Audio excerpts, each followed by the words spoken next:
பண்டிகைனாலே வந்து பக்கத்து வீட்டில் இருந்து ஸ்நாக்ஸு அப்புறம் பலகாரங்கள்லாம் வந்தால் எவ்வளோ ஜாலியாக இருக்கும்ல. அதே மாதிரி காலையில் தீபாவளி அன்னைக்கு வந்து பக்கத்து வீட்டிலேருந்து சேவு, மிக்சரு, லட்டு, ஸ்வீட்ஸ்லாம் வந்துருந்தது. நாங்கள் வந்து அமோகமாக காலையிலே வந்து ஸ்வீட்ஸோடு ஆரம்பித்தோம். எங்கள் வீட்டில் எப்போயுமே எங்கள் அப்பாவுக்கு வந்து காலையில் ஆனால் வாசல் தரித்து கோலம் போடணும் அப்படின்றது வந்து அவருக்கு ஒரு விருப்பம். ஆனால் இன்றைக்கி வந்துட்டு என்ன சொல்லிட்டாரு, சரி நீ போடு பிங்கி அப்படின்ட்டாங்க. ஏன்னா நான் வந்து ஸ்கூல் காலேஜ் படிக்கும் போதெல்லாம் எனக்கு வந்து இந்த ரங்கோலி போடுறது, அந்த காம்படிஷன்லலாம் கலந்துக்கிறதெல்லாம் எனக்கு ரொம்ப பிடிக்கும். ப்ரைஸஸும் வாங்கியிருக்கேன். உங்கள் அளவுக்கு நிறைய பேர் எக்ஸ்பர்ட் இருப்பீங்க, அந்த அளவுக்கு வராது. நான் வந்து ட்ராயிங் நல்லா பண்ணுவேன், அதனால் நான் ரங்கோலியை தான் எப்போயுமே சூஸ் பண்ணுவேன், இந்த புள்ளி வச்சு கோலம் போடுறத விட. நல்லா இருக்கா அப்படின்னு சொல்லி கமெண்ட் பண்ணுங்கள். எல்லாருக்கும் வந்து தோசை அப்படின்னா ரொம்ப பிடிக்கும். ஆனால் எனக்கு மட்டுமே இட்லி, நான் வந்து 3 வேளையும் நீங்கள் இட்லி எனக்கு கொடுத்தீங்கன்னா கூட நான் வந்து சாப்பிட்டுட்டு உயிர் வளர்ந்துருவேன். இட்லினா அவ்வளோ பைத்தியம் எனக்கு.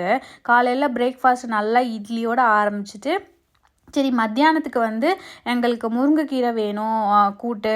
எனக்கு முருங்கைக்கீரை கூட்டுனா ரொம்ப பிடிக்கும். ஆனால் எங்கள் வீட்லேயே மரம் இருக்குது. எல்லார் வீட்லேயுமே முருங்கை மரம் இருக்கா அப்படின்னு சொல்லுங்கள். அது நம்ம வீட்டிலையே வந்து ஒரு மரம் இருந்து அதுலேருந்து பறித்து நம்ம சமைக்கிறதே ஒரு ரொம்ப சந்தோஷமான ஒரு விஷயம் இல்லை. நான் நடந்து போகும்போது தான் பார்த்தேன், எங்கள் வீட்டுக்கு எதிர்த்தாப்பில் வந்துட்டு இந்த செண்பகப்பூ மரம் இருந்தது.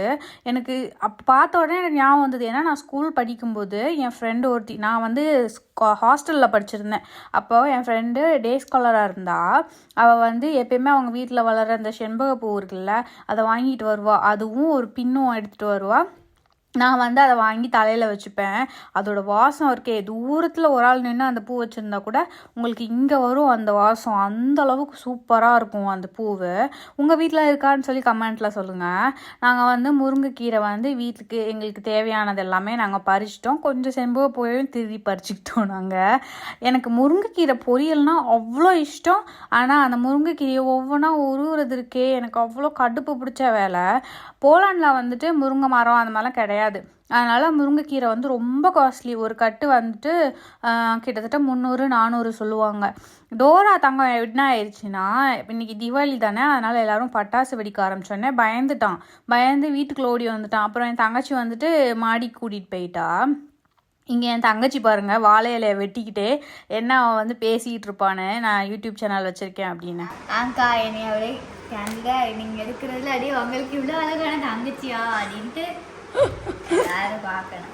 ஆஹா, எங்க அந்த அழகான தங்கச்சி மூஞ்ச காமி. இப்போ அழகான தங்கச்சி கிடையாது. அப்புறம் இப்போ வந்து கரெக்டாக பிங்க் கேக்கர் தங்கச்சி மாதிரியே இருப்பேன்.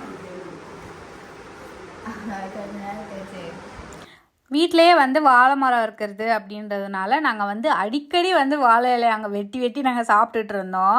அதாவது ஓரளவுக்கு மொட்டையை அடிச்சிட்டோம் நாங்கள் கடைசி வரைக்கும். ஏன்னா எனக்கு வந்து வாழை இலையில் சாப்பிட்றது ரொம்ப பிடிக்கும். போலாண்டில் வாழை மரமும் இல்லை. அதனால் நான் வந்து வீட்டுக்கு போனோடனே சொல்லிட்டேன், சரி எனக்கு வாழை இலை தான் நான் அடிக்கடி சாப்பிட போகிறேன் அப்படின்னு.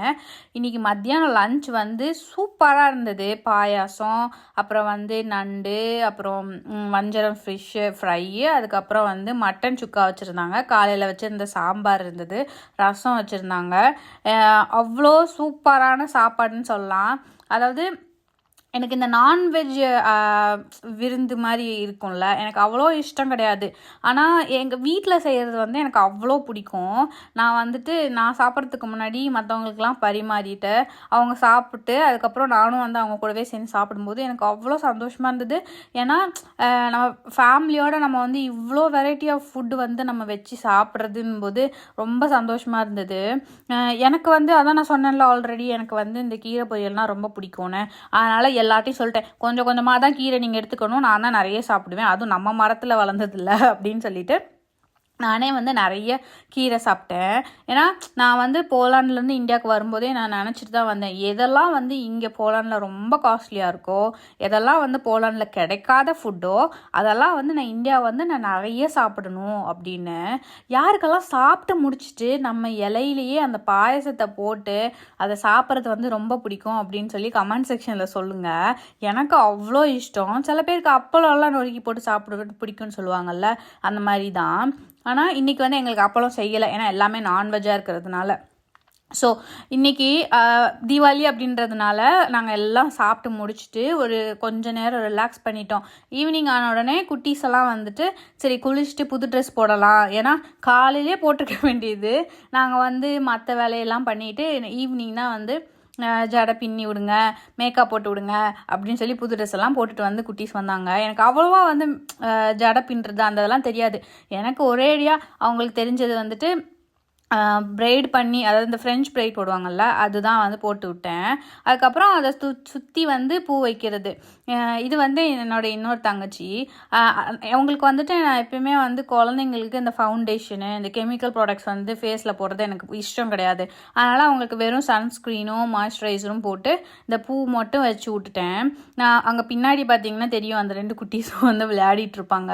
இந்த ரூமில் வந்து ஒரு பெட்டு தான் இருந்தது, அந்த மர பெட்டு மட்டும்தான். நான் வந்த உடனே, அப்புறம் என் தங்கச்சியும் வந்த உடனே எல்லாரும் சொன்னாங்க, சரி எல்லாரும் ஒன்றா தூங்கலாம் அப்படின்னு இன்னொரு ரூமில் சும்மா கிடந்த பெட்டெல்லாம் எடுத்துகிட்டு வந்து போட்டு, அதுக்கப்புறம் நாங்கள் அப்படியே வரிசையாக அந்த ரூமில் வந்து நிறைய பேர் அப்படியே தூங்கினோம். ஜாலியாக கதை பேசிட்டு விளையாடிட்டு.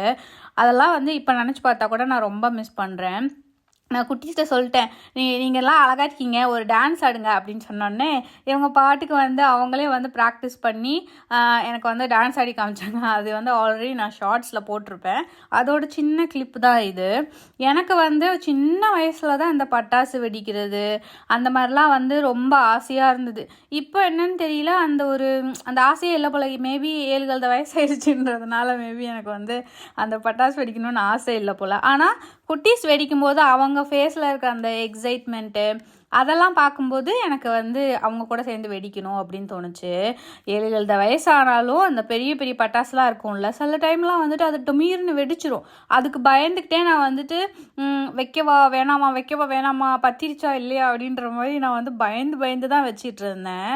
ஆனால் இந்த குட்டீஸ் எல்லாம் வந்துட்டு ரொம்ப ஜாலியாக என்ஜாய் பண்ணாங்க. நாங்கள் எல்லாருமே வந்துட்டு ஒரு பட்டாசா, சரி ஃபஸ்ட்டு நான் வைப்பேன், செகண்ட் நீ வை அப்படின்னு சொல்லி. ஆனால் அவ்வளோ ஜாலியாக இருந்தது. ஏன்னா ரொம்ப வருஷம் கழித்து நான் வந்து குழந்தைங்களோட இந்த மாதிரி ஒரு பண்டிகை அப்படி வந்து நான் வந்து கொண்டாடுறேன். இந்த புஷ் வானம், அதுக்கப்புறம் வந்துட்டு இந்த சங்கு சக்கரம், அப்புறம் மேலே போய் வெடிக்கிறது எல்லாமே வந்து நாங்கள் ஒரு பாக்கெட் அந்த மாதிரி தான் வாங்கியிருந்தோம். ஏன்னா நிறைய காசு வேஸ்ட் பண்ணணும்னு தோணலை எங்களுக்கு அந்த டைமில்.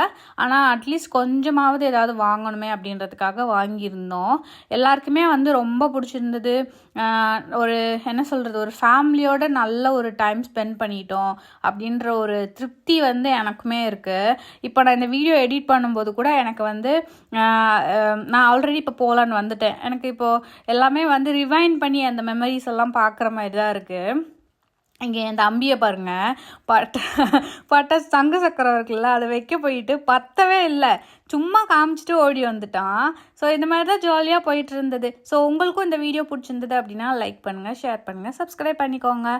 தேங்க்யூ ஃபார் வாட்சிங்.